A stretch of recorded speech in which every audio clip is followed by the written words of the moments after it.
Good morning. We are going to be today reviewing Mexican Gothic by Sylvia Moreno Garcia while I get ready.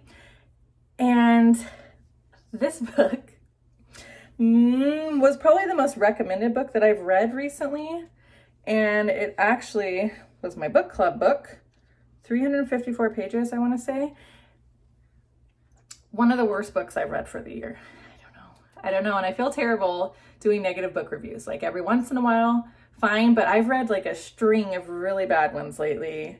And so I don't want to sit here and just like bash on all these books. But this one was exceptionally weird considering how many people are like really into it. So the story follows Noeme, if I'm saying her name correctly, and she's going to I forgot the city in Mexico. She lives in Mexico City. She's going to check on her cousin that lives somewhere else in Mexico, more of a like desolate town.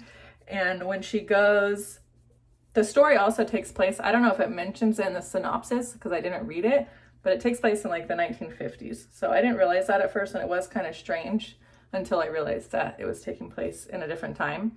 And I would describe, I don't even know how to tell you what the storyline is about because it's so bizarre. Bizarre would be the best word to describe this book. Bizarre. Everything about it is super bizarre and paranormal-ish, but not in like the traditional way that you would assume. There's parts that just make you like cringe.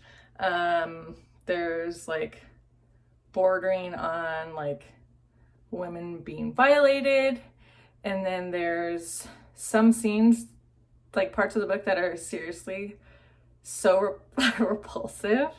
Like one in particular that I seriously discussed it at my book club was like gross.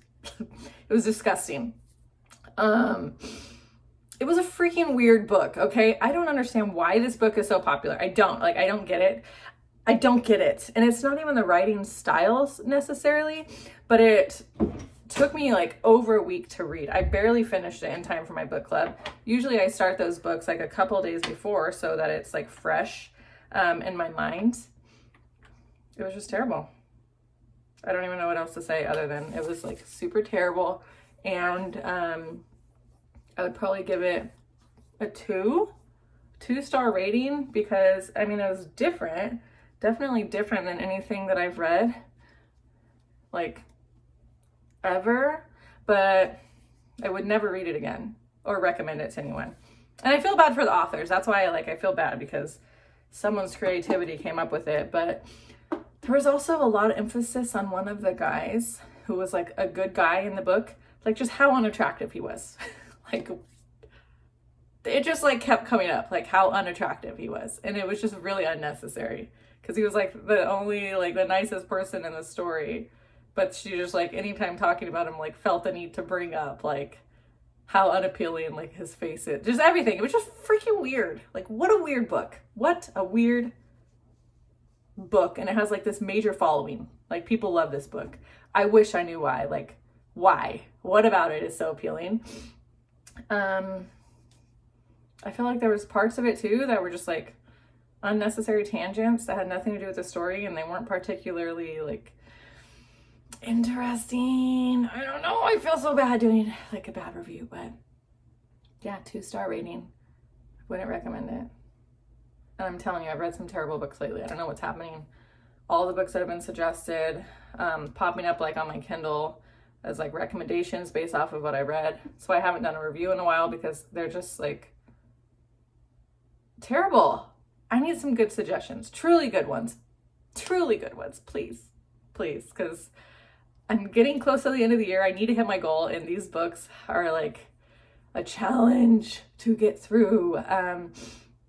Yeah, so if you've read it, I'll happily talk about it again. I don't understand the appeal, but maybe someone can enlighten me about what about it is so great. I'm sorry, it just wasn't good. Okay, until next time, thank you for watching.